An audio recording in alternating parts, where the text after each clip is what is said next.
ఈ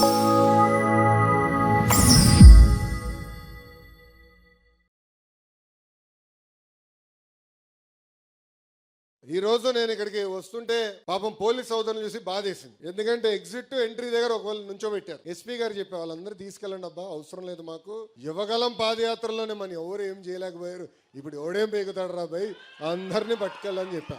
ప్రజాస్వామ్యం ఎంత గొప్పదో ఒక్కసారి మనందరం ఆలోచించాలి.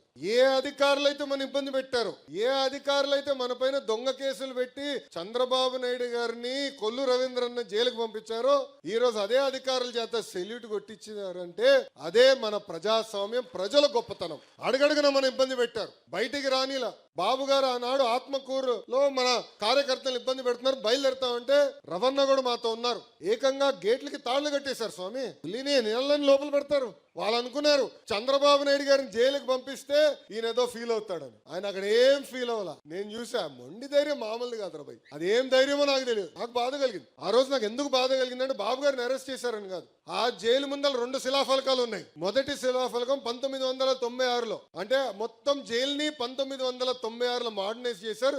చేసిన వ్యక్తి చంద్రబాబు నాయుడు గారు అని ఉంది. దాని పక్కన 2వ శిలాఫలకం ఉంది.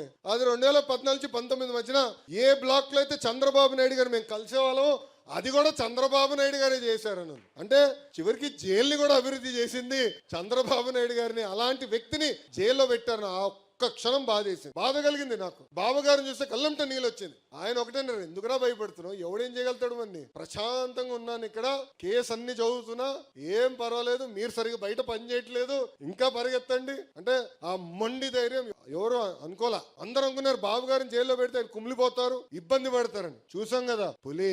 ఆ రోజు జైలు బయటకు వచ్చినప్పుడు కూడా పులిలాగా వచ్చిన వ్యక్తి. ఇది మనం మర్చిపోకూడదు. ఎందుకంటే ఇప్పుడు మన అధికారంలో ఉన్నాం, సెల్యూట్లు కొడతారు, గ్రీన్ కార్పెట్ ఏమన్నా వేస్తారు, రెడ్ కార్పెట్ ఏమన్నా వేస్తారబ్బా. కానీ కష్టకాలాలు మనం మర్చిపోకూడదండి. ఎన్ని ఇబ్బందులు ఎదుర్కొన్నా మనం మర్చిపోకూడదు.